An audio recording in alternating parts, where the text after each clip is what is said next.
Hello hello hello hello okay ആണോ? Okay, നമുക്കിപ്പോ പുതിയ സർക്കാരിന്റെ സത്യപ്രതിജ്ഞ വരാൻ പോകുന്നത് അടുത്ത ഒരു 5 വർഷം, അങ്ങനെ എന്താണ് മനസ്സിൽ പ്രതീക്ഷിക്കുന്നത്? ആദ്യമേ തന്നെ പുതിയ സർക്കാരിന് എല്ലാ ഭാവുകങ്ങളും ആശംസിക്കുകയാണ്. ശ്രീ വി.ഡി. സതീശൻ മുഖ്യമന്ത്രിയായി സ്ഥാനമേൽക്കാൻ പോവുകയാണ്. അദ്ദേഹത്തിനും അദ്ദേഹത്തിൻ്റെ ടീമിനും എല്ലാ വിജയാശംസകളും അഭിനന്ദനങ്ങളും നേരത്തെ തന്നെ നേരുകയാണ്. ജനവികാരം മാനിച്ചുകൊണ്ടുള്ള ഒരു തെരഞ്ഞെടുപ്പാണ് മുഖ്യമന്ത്രിയെ സംബന്ധിച്ച് കോൺഗ്രസ് പാർട്ടി എടുത്തിരിക്കുന്നത്. അത് വലിയ പ്രതീക്ഷകൾ നൽകുന്ന ഒരു തീരുമാനവുമാണ്. എന്നാൽ നമുക്കറിയാവുന്ന പോലെ കേരളത്തിൻ്റെ സാമ്പത്തിക സ്ഥിതി അത്ര മെച്ചമല്ല. അതുകൊണ്ട് തന്നെ പുതിയ സർക്കാരിനെ കുറിച്ച് അമിത പ്രതീക്ഷകൾ പുലർത്തിയാൽ അതൊരുപക്ഷെ അസ്ഥാനത്തായേക്കാം. അതുകൊണ്ട് തന്നെ പുതിയ സർക്കാരിന് സമയം നൽകേണ്ടതുണ്ട്. എങ്കിലും മികച്ച മാനേജ്മെൻറ്റോടുകൂടി അത്തരം പ്രതിസന്ധികളെ മറികടന്ന് ഒരു സൽഭരണം കാഴ്ചവെക്കുവാൻ വി.ഡി. സതീശൻ സർക്കാരിന് സാധിക്കട്ടെ എന്ന് ആശംസിക്കുന്നു. 2-3 കാര്യങ്ങൾ മാത്രം പറഞ്ഞ് നിർത്താമെന്നാണ് ഞാൻ വിചാരിക്കുന്നത്.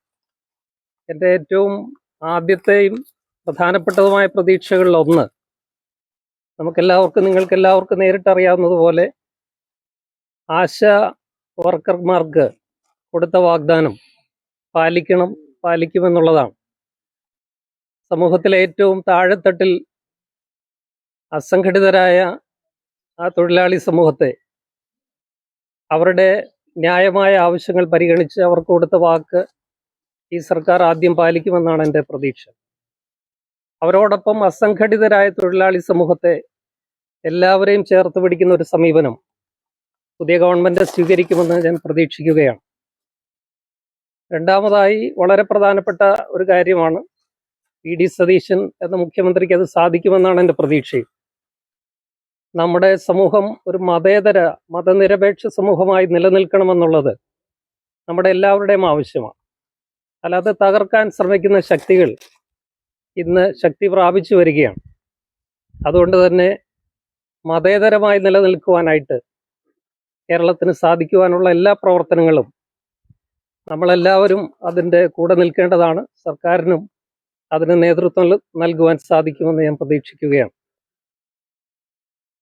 മറ്റൊരു പ്രധാനപ്പെട്ട പ്രശ്നം നമ്മൾ അഭിമുഖീകരിക്കുന്ന, കേരളം മദ്യത്തിൻ്റെയും മയക്കുമരുന്നിൻ്റെയും ഒരു ഹോട്ട്സ്പോട്ടായിട്ട് മാറുകയാണ്. അത് പുതിയ ഗവൺമെൻറ് വളരെ ഗൗരവമായിട്ട് എടുക്കുമെന്ന് ഞാൻ പ്രതീക്ഷിക്കുകയാണ്. മദ്യത്തിൻ്റെ ലഭ്യത കുറയ്ക്കുവാൻ വേണ്ട നടപടികൾ സത്വരമായിട്ട് എടുക്കേണ്ടതുണ്ട്.